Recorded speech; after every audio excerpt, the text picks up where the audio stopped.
Student, स्वागत है आपका लर्न केमिस्ट्री में और मैं हूं आपकी educator doctor Anupam Singh. Name reaction की सीरीज में मैं लेकर आई हूं आपके लिए reaction that is Kolbe's electrolysis. Kolbe's electrolysis में हम करेंगे इलेक्ट्रोलाइसिस। किसका इलेक्ट्रोलाइसिस करते हैं? हम करते हैं यहाँ पर एसिड के सॉल्ट का, कार्बोक्सिलिक एसिड के सॉल्ट का इलेक्ट्रोलाइसिस करते हैं तो हमको एल्केन्स मिलते हैं। यहाँ पे बेटा हाइयर एल्केन्स मिलेंगे, ये भी बात ध्यान रखेंगे। हाइयर एल्केन्स मिलेंगे, CO2 गैस मिलेगी, हाइड्रोजन गैस रिलीज होगी और साथ में potassium hydroxide as a by product होगा। तो ये हमारी पूरी रिएक्शन है। कौन सी रिएक्शन है? कोलबेज इलेक्ट्रोलाइसिस की रिएक्शन। अब हम इस रिएक्शन के मैकेनिज्म की बात करेंगे। जब हम इलेक्ट्रोलाइसिस करते हैं तो हम क्या करते हैं? एक कंटेनर में हम सॉल्यूशन लेते हैं। किसका सॉल्यूशन ले रहे हैं? हम ले रहे हैं सॉल्यूशन इस कार्बोक्सिलिक एसिड के सॉल्ट का। इस सॉल्यूशन में हम डाल रहे हैं इलेक्ट्रोड्स, एक है हमारा एनोड और एक है हमारा कैथोड। तो देखते हैं इन पर क्या क्या रिएक्शन होती है। जो एनोड होता है इस पर हमेशा ऑक्सीडेशन होता है, ये हमें पता है। अगर आपसे कोई पूछ रहा है कि व्हाट इज एनोड, तो आपने ये नहीं लिखना कि उस पर पॉजिटिव चार्ज होता है, क्योंकि इलेक्ट्रोकेमिकल और इलेक्ट्रोलाइटिक दोनों सेल में क्या हो जाता है? चार्ज अलग अलग हो जाता है एनोड और कैथोड पर। लेकिन जो मेन जो चीज है वो ये है कि एनोड पर हमेशा ऑक्सीडेशन होता है। This is the right definition of anode electrode कि एनोड पर होता है ऑक्सीडेशन, कैथोड पर होता है रिडक्शन, चाहे इलेक्ट्रोकेमिकल सेल हो या आप करा रहे हो इलेक्ट्रोलाइसिस। तो चलिए, एनोड पर ऑक्सीडेशन होगा और हमें पता है कि anode in case of electrolytic cell, जब हम इलेक्ट्रोलाइसिस करते हैं तो ये जो हमारा इलेक्ट्रोड होता है वो होता है पॉजिटिव होता है ये इलेक्ट्रोड।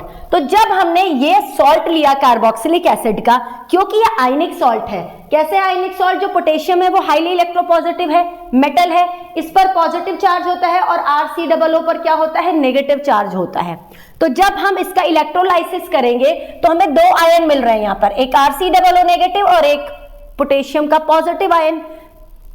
क्योंकि एनोड पॉजिटिव चार्ज है तो इस पर कौन जाएगा? इस पर जाएगा RCOO नेगेटिव।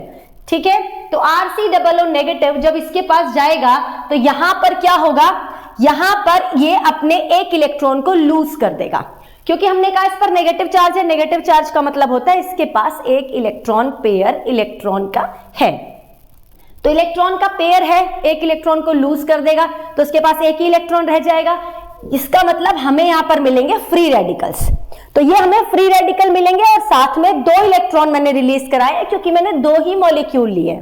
ठीक है, अगर एक मॉलिक्यूल लिखेंगे तो एक इलेक्ट्रॉन रिलीज होगा, क्योंकि हमने दो मॉलिक्यूल के साथ रिएक्शन स्टार्ट की है तो हमें दो इलेक्ट्रॉन यहां पर मिलेंगे।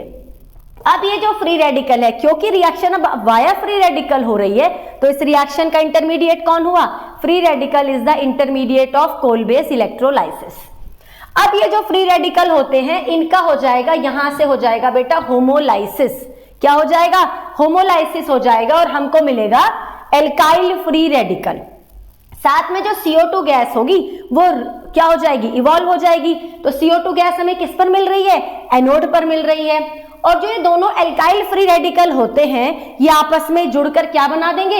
एल्केन बना देंगे। तो हमने अगर एक कार्बन वाला एसिड लिया था तो हमें दो कार्बन वाले एल्केन मिलेंगे, हाइयर एल्केन मिल रहे हैं। दो कार्बन वाला ले रहे हो एसिड तो चार कार्बन वाले मिल रहे हैं, राइट।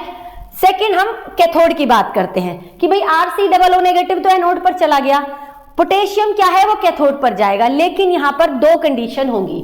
एक तो हमारे पास होता है पोटेशियम आयन पॉजिटिव में, और एक है हमारे पास जो वाटर है, क्योंकि हमने वाटर में करा रहे हैं ना, सॉल्यूशन में हम इलेक्ट्रोलाइसिस करा रहे हैं तो हमारे पास एक और पॉजिटिव आयन है that is H positive ion, या फिर आप कह सकते हो H3O पॉजिटिव आयन। तो H3O पोटेशियम आयन कैथोड पर जाने में सक्सेसफुल नहीं होता, वहां पर वाटर चला जाता है और ये वाटर एक इलेक्ट्रॉन को लेने के बाद क्या करता है? हाइड्रोजन गैस को इवॉल्व कर देता है और OH नेगेटिव बाहर निकल जाता है एज अ बाई प्रोडक्ट।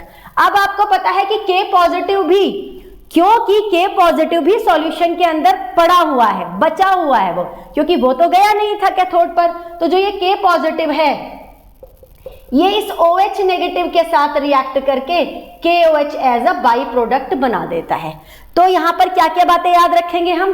हमें मिलेगा एनोड पर कार्बन डाइऑक्साइड, कैथोड पर मिलेगी हमें हाइड्रोजन गैस, राइट। और इस रिएक्शन का जो प्रोडक्ट है वो है higher alkane, symmetric higher alkanes, और जो इसका रिएक्टेंट है वो है सॉल्ट ऑफ कार्बोक्सिलिक एसिड। ये चार चीजें याद रखने के बाद पांचवी चीज क्या है यहाँ पर कि इस रिएक्शन का जो इंटरमीडिएट होता है वो होता है बेटा फ्री रेडिकल।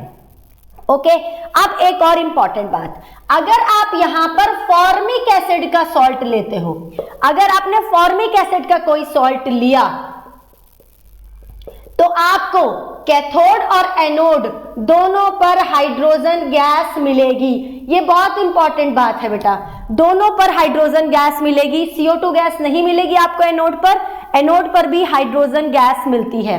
तो इन सब चीजों का ध्यान रखेंगे जब भी आप कोलबेज इलेक्ट्रोलाइसिस के क्वेश्चन को सॉल्व करेंगे। पहली बात, कन्वर्जन में अगर आपको कार्बन नंबर इंक्रीज करने हैं कोलबेज इलेक्ट्रोलाइसिस यूज कर लीजिए। कार्बन डाइऑक्साइड एनोड पर मिलेगी और कैथोड पर हाइड्रोजन गैस मिलेगी और वाया फ्री रेडिकल ये रिएक्शन होगी। ठीक है, तो अब इस रिएक्शन को आप एक नोटबुक में नोट करेंगे, लिख कर देखेंगे, और जितनी भी रिएक्शन मैं आपको करा रही हूं इस सीरीज में आप उसकी एक पतली सी नोटबुक अलग से बना लीजिए और सारी रिएक्शन उसमें आप लिखते जाइए। बाद में हम क्या करेंगे, इन रिएक्शन से रिलेटेड बेटा क्वेश्चंस भी करेंगे। ठीक है, तो ऐसे ही पढ़ते रहिए और बढ़ते रहिए। Thank you so much.